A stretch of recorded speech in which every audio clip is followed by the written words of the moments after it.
Hello friends, तो मैं आज आपके लिए एक और नई कहानी लेकर आई हूँ। कहानी का नाम है एक राजा मेंढक और सांप। एक बार एक मेंढकों का राजा था जिसका नाम गंगादत्ता था। वो अपने कुछ रिश्तेदारों से ज्यादा बात नहीं करता था क्योंकि उनका उसके प्रति व्यवहार बहुत रूखा था।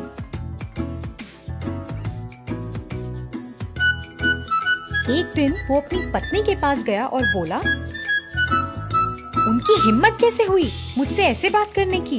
मैं राजा हूँ, मैं उन्हें सबक जरूर सिखाऊंगा। उसकी पत्नी ने उसे सावधानी बरतने को कहा, नहीं तो वो भी मुसीबत में पड़ सकता है।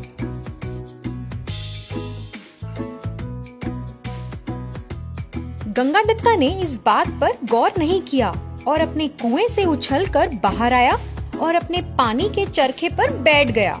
जैसे ही राजा अपने चरखे पर बैठा, उसने प्रियदर्शन नाम के एक सांप को अपने बिल में जाते देखा। गंगादत्ता को एक उपाय सूझा। उसने उस सांप को अपने घर न्योता देने का सोचा, जिससे वो उसे अपने सारे भ्रष्ट रिश्तेदारों को खाने को कह सके।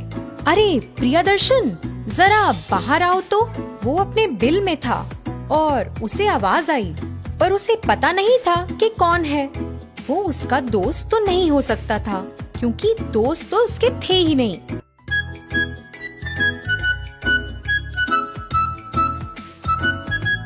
मैं गंगादत्ता हूँ, मेंढकों का राजा। मैं तुम्हारा दोस्त बनना चाहता हूँ।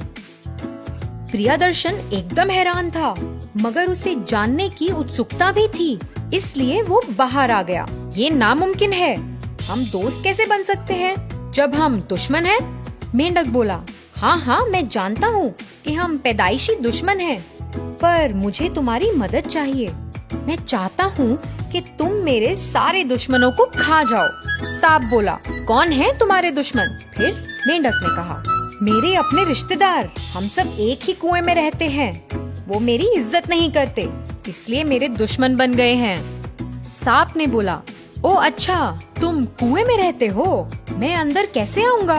और अगर आ भी गया तो उनको मारते हुए मैं कहाँ बैठूंगा? इस सब का कोई मतलब नहीं, तुम भागो यहाँ से। रुको मेरे दोस्त, मैं तुम्हें इसका रास्ता बताता हूँ और तुम्हें दिखाऊंगा कि पानी के सतह के ऊपर एक बिल है जिसमें तुम आराम से बैठ सकते हो। कृपया बाहर आ जाओ और मेरी मदद करो। मेंढक ने कहा। सांप ने बहुत सोचा। वो बूढ़ा हो रहा था और उसमें एक चूहा पकड़ने की भी ताकत नहीं थी। उसे मेंढक का प्रस्ताव अच्छा और आसान लगा और उसने निर्णय ले लिया। देखो गंगादत्ता, मैंने तुम्हारे साथ आने का निर्णय ले लिया है। मेंढक बोला, तुम चलो और मैं तुम्हारे पीछे आता हूँ। तुम्हारा बहुत बहुत शुक्रिया मेरे दोस्त। एक आखिरी बात, तुम मेरे परिवार में सबको छोड़ दोगे और सिर्फ उनको खाओगे जिन्हें मैं कहूँगा। मेंढक ने कहा, अब तुम मेरे दोस्त हो, मैं तुम्हारे परिवार वालों को छूऊंगा भी नहीं। चलो अब समय बर्बाद करे बिना चलते हैं। सांप ने बोला। जब वो उस दिन कुएं के किनारे पहुँचे, गंगादत्ता उस बिल तक आगे आगे चला। फिर उसने प्रियदर्शन को बिल में जाने को कहा और वहीं रहने को कहा जब तक उसके रिश्तेदार नहीं आते।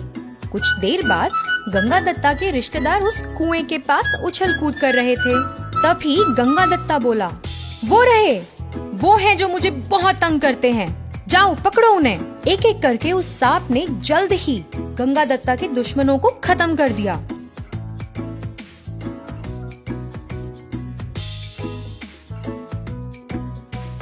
गंगादत्ता बहुत खुश हुआ।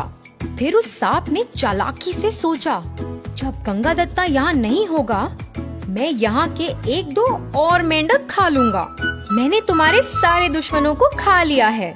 सांप बोला, अरे वाह, अब तुम अपने बिल में वापस चले जाओ, वैसे ही जैसे तुम आए थे मेरे दोस्त। मेंढक ने कहा, क्या वापस चला जाऊं? क्या मजाक कर रहे हो? कोई दूसरा सांप मेरे उस बिल में आ गया होगा अब तक। ना मेरे दोस्त, अब तो मैं यहीं रहूंगा। और क्योंकि तुमने मुझे मेरे बिल से निकाला है, अब मुझे खाना खिलाना तुम्हारा काम है। तुम्हें मुझे अब अपने दोस्तों या परिवार में से एक एक करके मेंढक देने पड़ेंगे, नहीं तो मैं सबको खा जाऊंगा।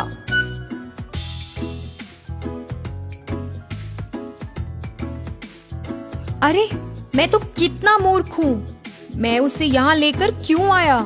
अब मेरे पास कोई रास्ता नहीं है। मेंढक ने सोचा।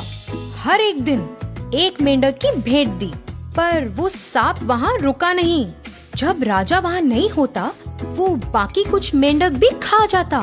फिर एक दिन जो दूसरा मेंढक जो प्रियदर्शन ने खाया, वो गंगादत्ता का बेटा था।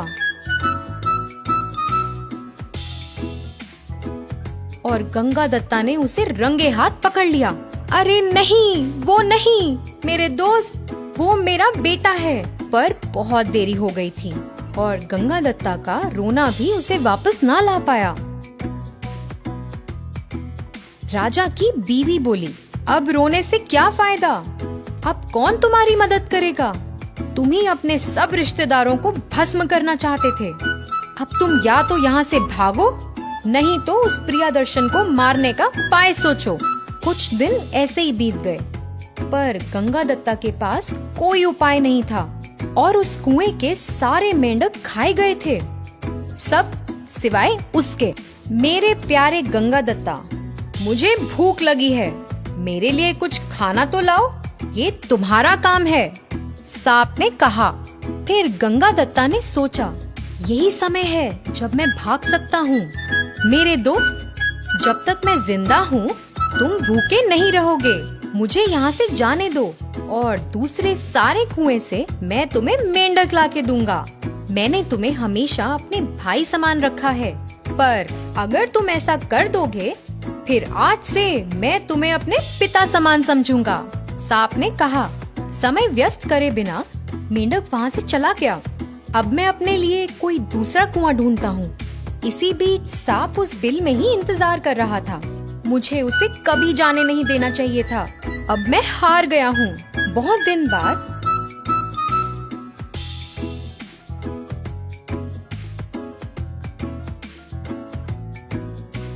बूढ़ा सांप उस कुएं में रहने वाली एक छिपकली के पास गया। मैडम जी, आप और गंगादत्ता पुराने दोस्त हो, उसे ढूंढो और उसे जल्दी आने को कहो।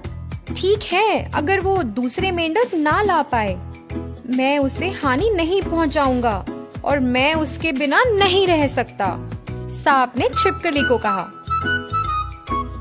दूसरे कुएं में शिकार करते हुए आखिरकार छिपकली को गंगादत्त मिल ही गया। वो बोली, गंगादत्ता, तुम यहाँ क्या कर रहे हो? तुम्हारा दोस्त प्रियदर्शन तुम्हारे इंतजार में बहुत परेशान है। उसने वादा किया है कि वो तुम्हें हानि नहीं पहुँचाएगा। आओ घर चले। मेंढक ने कहा, एक भूखे जीव पर भरोसा नहीं किया जा सकता। मुझे अपना सबक मिल गया है। मुझे अपने रिश्तेदारों को पीठ नहीं दिखानी चाहिए थी, उनके साथ खुशी से रहना चाहिए था। अब वो मुझे कभी नहीं देखेगा, मेंढक ने कहा। फ्रेंड्स, आपको ये मेरी कहानी पसंद आई है तो आप मेरे चैनल को लाइक करें, सब्सक्राइब करें और शेयर करें। Thank you for watching. मिलती हूँ आपको एक और नई कहानी के साथ।